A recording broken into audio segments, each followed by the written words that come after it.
And happy Wednesday, K-Man, and welcome. I'm your host, Austin Harris. And I'm Ellio Solomon, and welcome here to Straight Talk and jumping straight into the action, Mr. Harris. We have a guest with us today. We certainly do. Today is Wednesday, and I guess we might soon have to start calling it Candidate Wednesday, because we do have the distinct pleasure of our first candidate of the day from the constituency of Red Bay, running as an independent.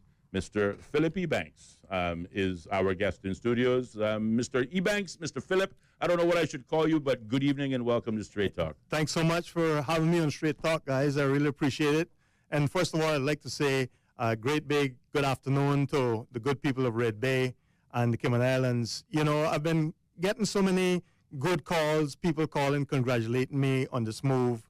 They really appreciate the fact that someone of my background is there to run for Red Bay, and they see it as a bright opportunity for change. You know, amidst all that we're hearing about parties, I think the big word is C, is change. Yes. And clearly, I think that that is what my candidacy represents. You know, the question that comes up is, why am I running? You know, it's a good question, and it's worth asking, and I appreciate it.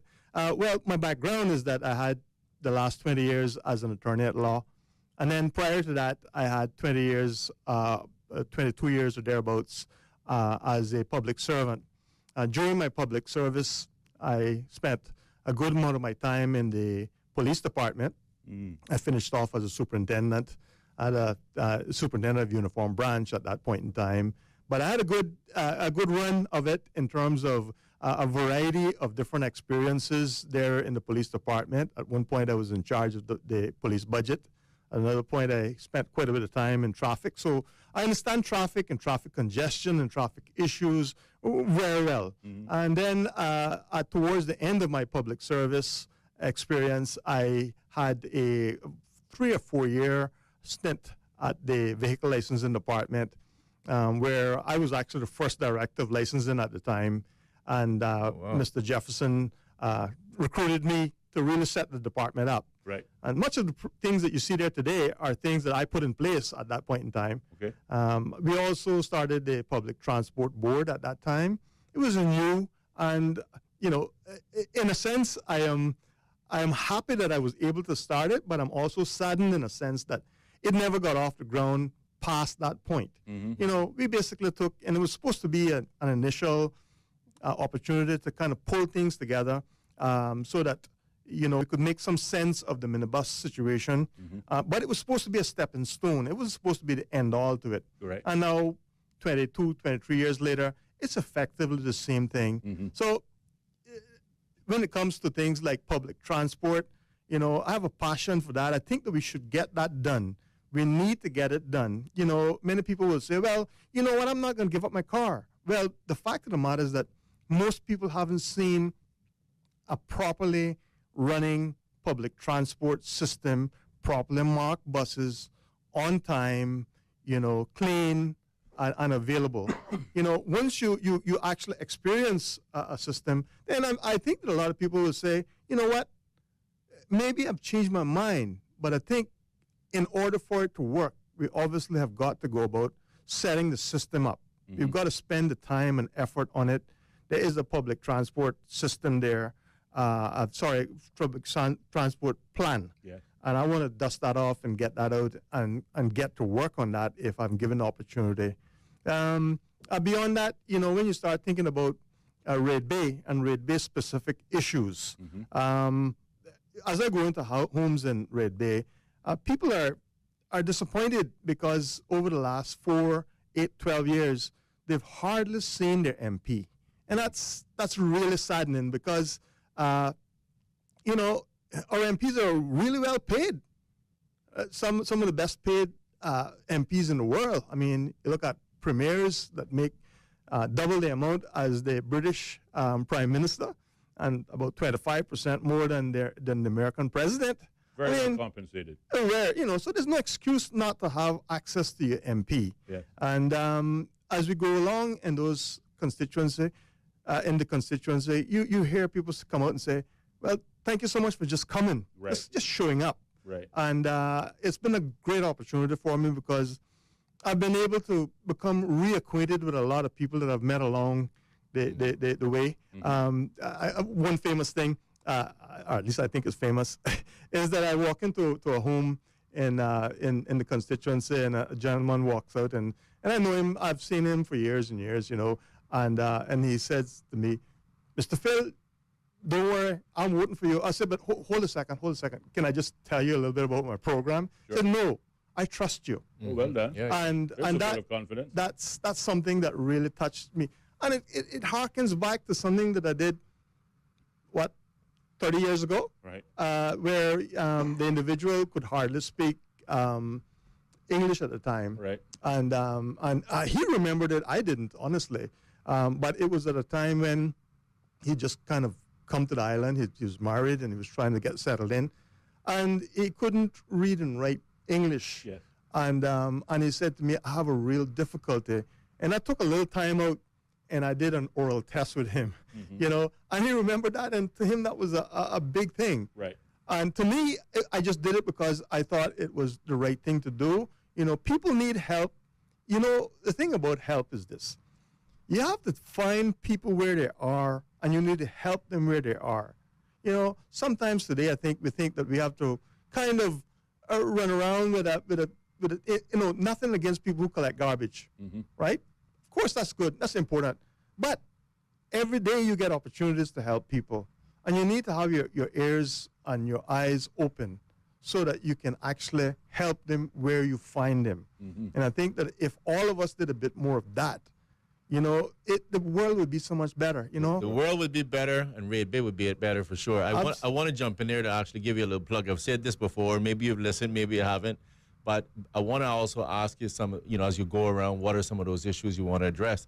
But I have to say this. When I was very young, I used to be speeding around in my car, and you were that one gentleman that went out of your way, even went to my parents, "Hey, you need to talk to this kid and get him to slow down." Wow. And I want to tell you thanks for that, because that may have made a difference of whether I'm actually sitting in this chair today or not. Wow. It clearly had an impact. Wow. Well, It made a difference. I appreciate you hear that, people sometimes come up to me and say, "Remember you gave me, they say you gave me my driver's license." What they mean is I tested them for their driver's license Sure. 20 years, 30 years, 40 years ago. And I still have them. Remember what you told me, be careful. Yes. And I said, so it's good. But moving on to the issues in Red Bay. Yeah. Clearly the issues of traffic and traffic congestion is a biggie. As you come out of all of those side roads, whether it's Victory, Prospect Drive, Admiral's Landing, Selkirk, you are in a real dire spot coming out onto Shamrock. Yes.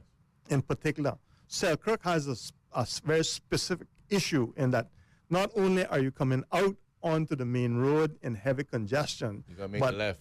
but you got to make that left, number one. And secondly, if you look at the line of vision on the right, Oh, yeah. there's a real difficulty there because cars are coming up that straight. Yes. And they're coming at a pace because they just got it around the boat and they want to get going. Yes. And Yes. so It's they're a race to 40, 45 miles an hour in a short period of time. It's waiting. 0 to It's 60. waiting. It is waiting to happen. Yeah. It is waiting. And I think that we need to have what you call fair opportunity traffic lights at that Selkirk. We need to have that right away. And the reason why is that because clearly, while you might argue and say, well, it's not going to improve the pace of the traffic, but it's going to improve safety. Right.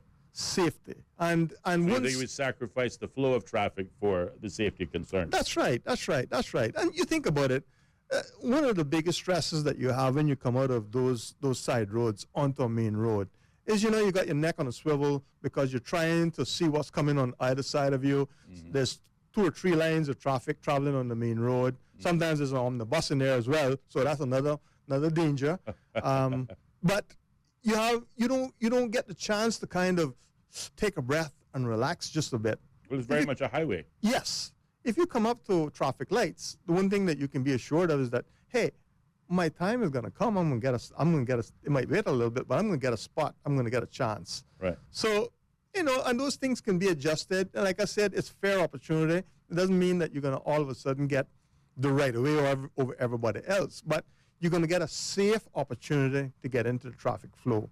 And I think that sort of as an interim measure, that's something that we really need to look at. Now, obviously, the other two junctions around the boats are being, the roads to go to the other two roundabouts, one by Hurley's and the one down by King's. Those are going to make a good difference, And I say make a difference initially, because anytime you put in some additional structures and features, you will get a benefit.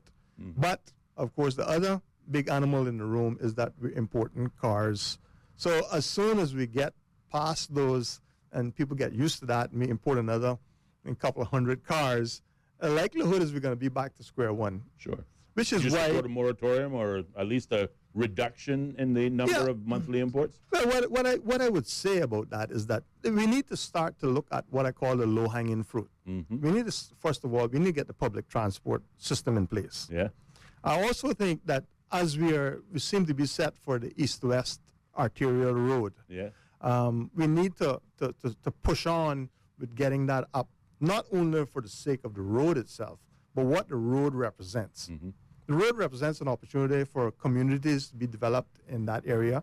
We could have a high school up there. We could have a courthouse. We could have the amenities that people are coming into Georgetown to get could be in that direction, which means that people coming from East End and North Side have a place to stop off. They don't have to get into the choke. Indeed.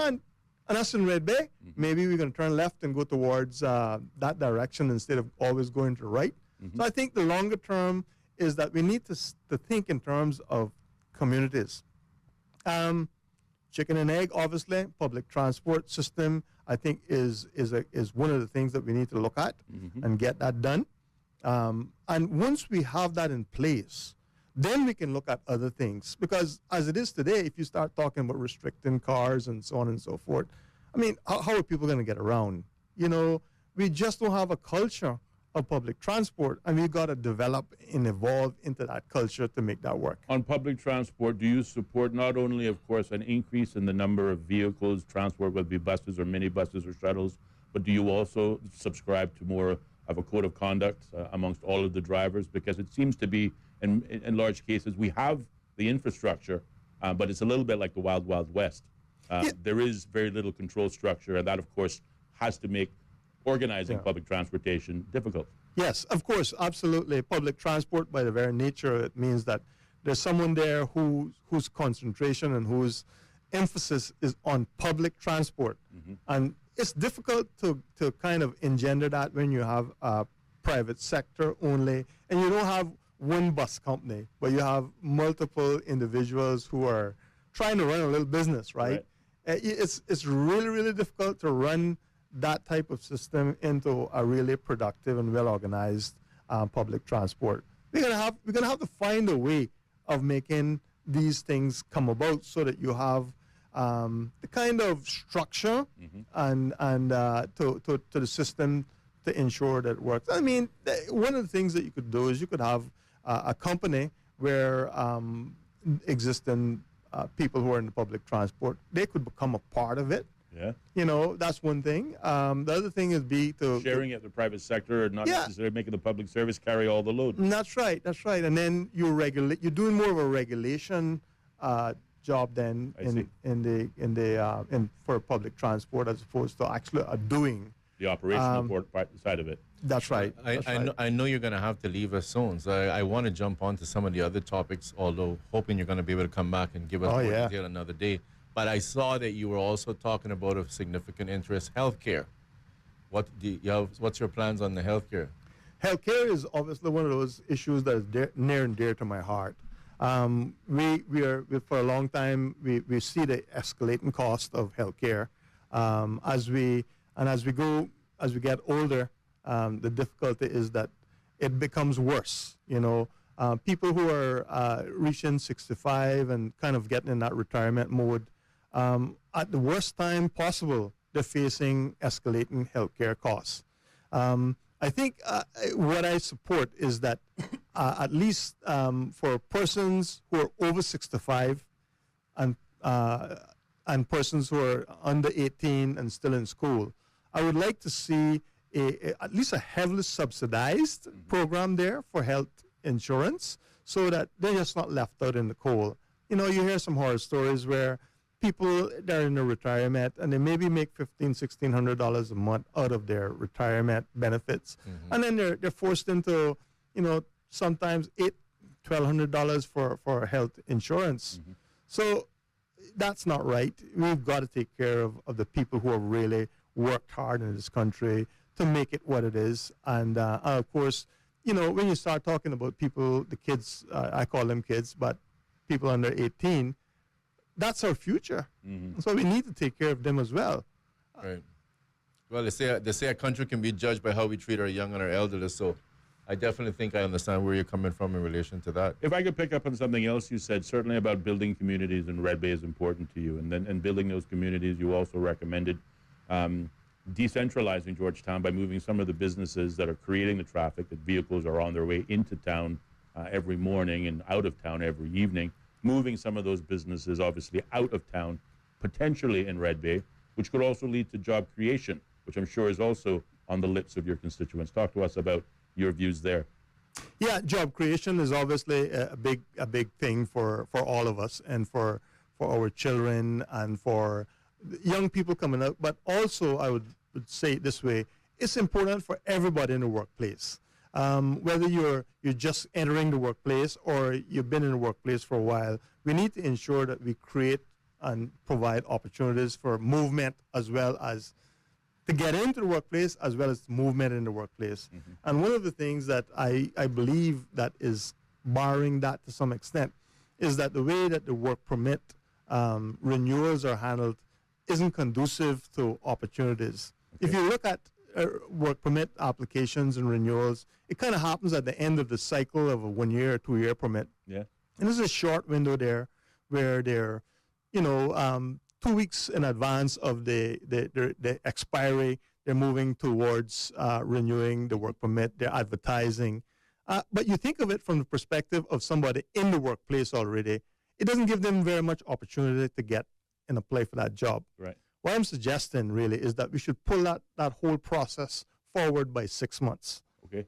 The reason why, clearly, if it's advertised 6 months in advance, you might be in an existing job, and you could say, well, hey, there's a job that I think that I would like. And you get the opportunity to dust off your resume. I do work contracts, job contracts all the time, right. Labor contracts. And every contract nowadays has a 3-4 month period in which you have got to give notice. Right. So, why not take advantage of that notice period by obviously informing the public, exactly, Caymanians in particular, exactly, that a job position may very well be coming available. I think that's fantastic. Yes, I think it's the right way to go. I mean, the idea of opportunity is there in the law. We just got to make sure that it works as an opportunity. I always say it this way. If I told you to go outside right now, there's $1 million in my car, you got 2 seconds to get there, you say, oh, what a good, then you say, 2 seconds? I can never make it. Yes, that's right. But if I told you 5 minutes to get there, you say, wow, now I got an opportunity because I got time. Time is directly, and it's an important element and opportunity, and we must not forget it. We must make sure the systems work. Absolutely. Well, I tell you, that sounds like some very palliative, if not, again, low-hanging immigration reform, real immigration reform that has meaning and certainly would have impact in terms of creating opportunities, particularly for Caymanians being aware of positions and then perhaps even moving up the career ladder themselves. That's terrific. In Red Bay, and having some experience in Red Bay once upon a time, I'm delighted to see that they're starting to, you talk about the roads going in. Obviously, roads are a pathway to commerce. And thankfully, we're starting to see a lot of commercial development in Red Bay. But still waiting on the list is housing, whether it be for new residents wanting to move into Red Bay or otherwise. What are your views on what is very quickly becoming a housing crisis in this country, but certainly also affecting Red Bay? Certainly, as you can see, the population density in Red Bay is quite tight. And at some point, you really got to look at every constituency and say how much more can it really hold. Because ultimately that traffic that's in Selkirk and Victory, that's got to come out onto the road. They've got to make their way onto the road to do the Shamrock, to do whatever needs to be done. Yeah. So there is the issue about density load that we need to look at. I think, though, that as we look at developing additional housing, we've got to think in terms of that east-west arterial road and look at finding some land, using land in that area to develop and so that you can have your population spread out a bit and have other services. I like the fact that, Tim Hortons is in Red Bay and the jerk chicken and Popeyes, it's great, And it's open those early hours, yes, early birds. Yes. Coffee, man. Coffee and those donuts, yeah, man. It's fantastic. So we're doing on that level. We're certainly appreciative of those amenities. I see Red Bears there having their enjoying these things. And again, opportunities to me doesn't only mean the opportunity to get employment by being employed by someone. I think that many Caymanians want to be entrepreneurs.